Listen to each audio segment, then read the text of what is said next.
नमस्कार साथियों, आप सभी का स्वागत है हमारे YouTube channel DN Jha official में।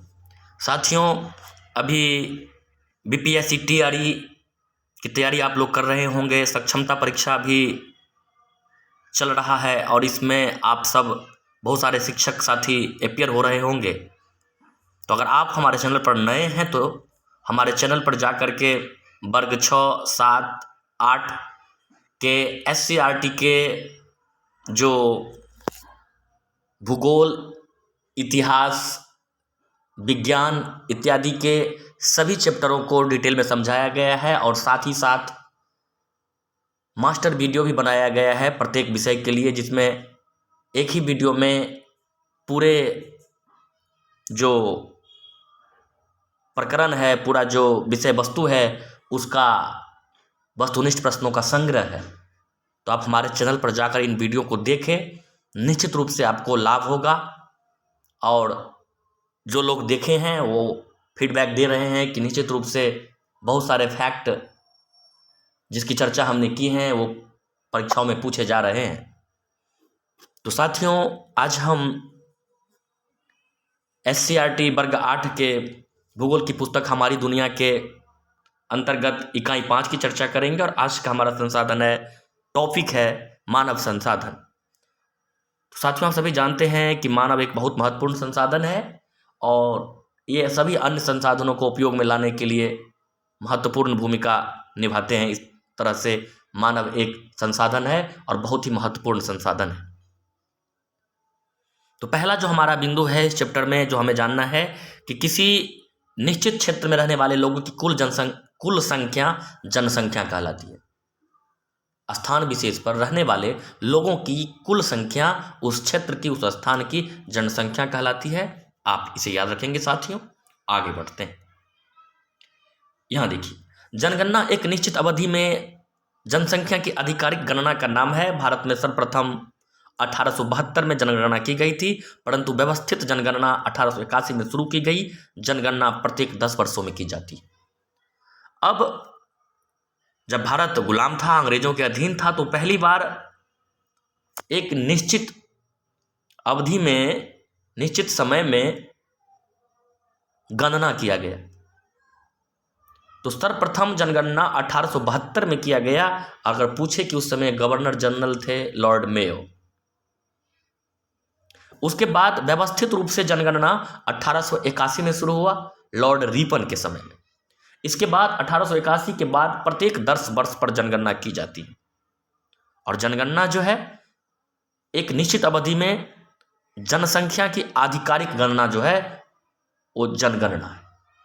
साथियों, इसे आप याद रखेंगे। आगे बढ़ते हैं।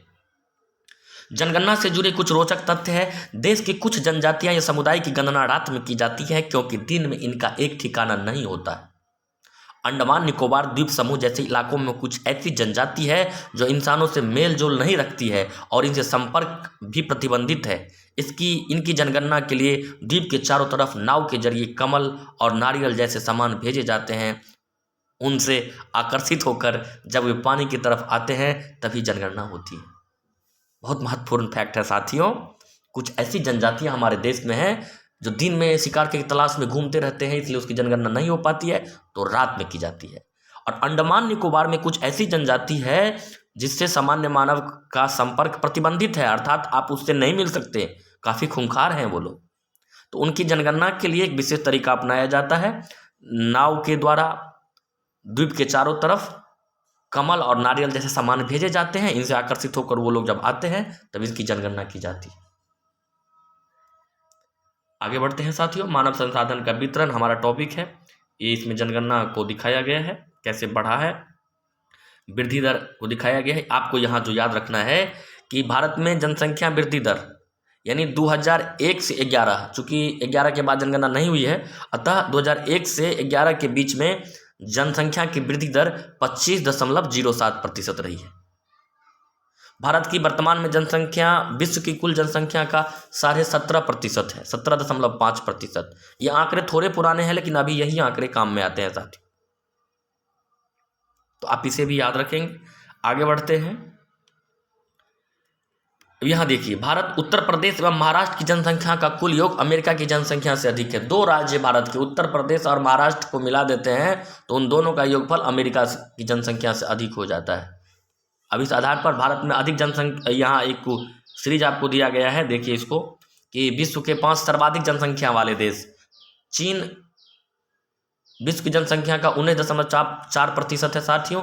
अब वर्तमान आंकड़ा थोड़ा बदल गया है, भारत की स्थिति प्रथम स्थान पर हो गई है नए रिपोर्ट के अनुसार।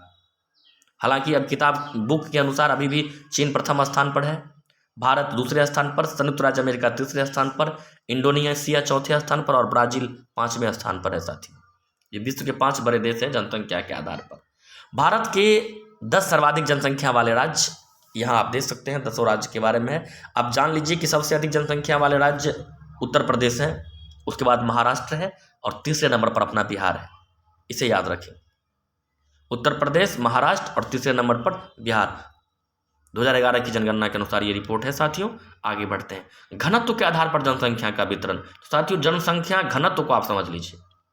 जनसंख्या घनत्व क्या होता है कि आप ये भी जान ले कि 1 वर्ग किलोमीटर कोई क्षेत्र लंबा, 1 किलोमीटर लंबा और 1 किलोमीटर चौड़ा, अर्थात 1 गुने 1, ये हो गया 1 वर्ग किलोमीटर।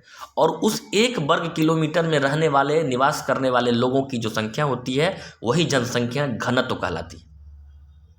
तो 2011 की जनगणना के अनुसार भारत की जनसंख्या घनत्व जो है, जन घनत्व है, वो 382 है। सॉरी, 2001 की जनगणना के अनुसार 382, परंतु वर्ष 2011 में 382 है, माफ़ कीजिएगा, और 2001 में 324 थी। 2001 में 324 थी जनसंख्या घनत्व और जो कि 2011 में 382 हो गई है। अब साथियों, इसमें कुछ राज्यों की श्रेणी है कि टॉप घनत्व किसका है, जन घनत्व वाले राज्य, जिसमें अपना बिहार सर्वाधिक है। बिहार प्रथम स्थान पर है, 1102 व्यक्ति प्रति वर्ग किलोमीटर रहते हैं। दूसरे स्थान पर पश्चिम बंगाल 1029 व्यक्ति, तीसरे स्थान पर केरल है 859 व्यक्ति। इस तरह से आप तीनों को याद रखिएगा, बिहार, पश्चिम बंगाल और केरल जनसंख्या, जन घनत्व के मामले में घटते क्रम में है। उत्तर प्रदेश का 828 है जन घनत्व, जनसंख्या घनत्व। आगे बढ़ते हैं साथियों, और यहाँ देखिए महत्वपूर्ण बात, हमारे देश में जो सबसे कम जनसंख्या घनत्व वाला जो राज्य है वो अरुणाचल प्रदेश है। मात्र 17 व्यक्ति प्रति वर्ग किलोमीटर में रहते हैं। मिजोरम में 52 और सिक्किम में 86 व्यक्ति प्रति वर्ग किलोमीटर रहते हैं। यानी नीचे से सबसे टॉप, सबसे कम जनघनत्व वाला 17 हो गया अरुणाचल प्रदेश, 52 हो गया मिजोरम और सिक्किम हो गया 86। इसे भी साथियों याद रखिएगा। बिहार का सर्वाधिक घनत्व वाला जिला शिवहर तथा सबसे कम घनत्व वाला जिला कैमूर है। यहाँ क्रमशः 1882 एवं 400। शिवहर टॉप पर है इस किताब के अनुसार, 1882 व्यक्ति प्रत्येक वर्ग किलोमीटर, और कैमूर सबसे कम 488 व्यक्ति प्रति वर्ग किलोमीटर निवास करते हैं। ये आंकड़े हैं, इसे आप याद रखेंगे साथियों। विभिन्न दशकीय वर्षों में जनसंख्या वृद्धि को दिखाया गया है। 1901 से 1911 में देखिए, 1901 के दशक में जो यहाँ विभिन्न दशकीय वृद्धि जो दिया गया है उसको दिखाया गया है। ये घटता बढ़ता रहता है, इस ग्राफ के माध्यम से दिखाया गया है साथियों। इसे आप देखिए यहाँ पर, ये हमारे देश में 1901 से लेकर के 2011 तक के जनसंख्या को दिखाया गया है। 1901 में हमारे देश की जनसंख्या 23 करोड़ 84 लाख थी। 1901 में भारत जब आज़ाद हुआ 1950 के दशक में, तो 1951 के जनगणना के अनुसार उस समय हमारे देश की जनसंख्या 36 करोड़ 10 लाख थी, और 2011 जो अंतिम जनगणना हुई है उसके अनुसार 121 करोड़ है। वर्तमान में जो आंकड़े आ रहे हैं उसमें बताए जा रहे हैं कि 140 करोड़ तक भारत की जनसंख्या पहुंच गई है, और चीन को पीछे छोड़कर भारत प्रथम स्थान पर आ चुका है। आगे बढ़ते हैं साथियों, महत्वपूर्ण बिंदु है। अब जनसंख्या में जो परिवर्तन होते रहते हैं उसके कई कारण होते हैं, कई कारक होते हैं। 3 महत्वपूर्ण कारक है, जन्म दर, मृत्यु दर, प्रवास। तो जन्म दर को समझते हैं। प्रति 1000 व्यक्तियों में जितने बच्चों का जन्म होता है उसे जन्म दर कहते हैं। वर्तमान जन्म दर 20.97 है। 1000 व्यक्ति हैं किसी समाज में, और उसमें जितने व्यक्ति जन्म लिए वही जन्म दर होता है। तो वर्तमान में ये जन्म दर 20.97 अर्थात 21 के आसपास है। मृत्यु दर होता है प्रति 1000 व्यक्तियों में कितने व्यक्ति मर जाते हैं, उसे मृत्यु दर कहते हैं। और ये वर्तमान में 47.57 है, अर्थात जन्म दर कम है, मृत्यु दर अधिक है। आगे बढ़ते हैं साथियों। प्रति 1000 पुरुषों पर महिलाओं की संख्या, लिंगानुपात को भी जान लीजिए। लिंग अनुपात कहीं महिलाओं और पुरुष के बीच में जो अनुपात है, 1000 पुरुष पर कितनी महिलाएं हैं, यही लिंगानुपात कहलाता है। तो पूरे देश के संबंध में यहाँ देखिए कि 2011 की जनगणना के अनुसार भारत में प्रति 1000 पुरुष पर 940 महिलाएं, भारत के सेंस में 1000 पुरुष पर 940 महिलाएं हैं। और सबसे अधिक लिंगानुपात केरल राज्य में है, यानी केरल में लिंगानुपात ज़्यादा है, यानी 1000 पुरुषों पर 1084 महिलाएं हैं, अर्थात महिलाओं की संख्या ज़्यादा है पुरुषों से। और सबसे कम लिंगानुपात हरियाणा में है, जो कि 877 है। इस प्रकार शिशु लिंगानुपात मिजोरम में 971, मेघालय में 970, हरियाणा में 830 और दिल्ली में 886। बिहार के सेंस में बात करें साथियों तो बिहार में लिंगानुपात 916 है, यानी पूरे देश से भी खराब स्थिति है बिहार की। देश 940 दिखा रहा है लिंगानुपात, जबकि बिहार में 916 है। साथियों इसे आप देख रहे होंगे 2011 की जनगणना के अनुसार ये आंकड़े दिए गए हैं। भारत में 940 हैं, सबसे ज़्यादा केरल में है, 284 महिलाएं हैं प्रति 1000 पुरुषों पर, सबसे कम हरियाणा में है। बिहार की बात करें तो 916 है लिंगानुपात। सर्वाधिक लिंगानुपात गोपालगंज में है, और सबसे कम लिंगानुपात वाला जिला भागलपुर और मुंगेर है। मुंगेर टॉप पर है। आंकड़े आपको पता करने हैं, सभी यहाँ दिया हुआ है, और अगर नहीं दिया हुआ है तो आप डिटेल में इसको पता कर लेंगे। भारत में सर्वाधिक साक्षरता वाला राज्य केरल है। बिहार में साक्षरता दर 64% है, जबकि बिहार में साक्षरता दर रोहतास में सबसे अधिक है 75.59, सबसे कम पूर्णिया में। यानी बिहार में साक्षरता 64%,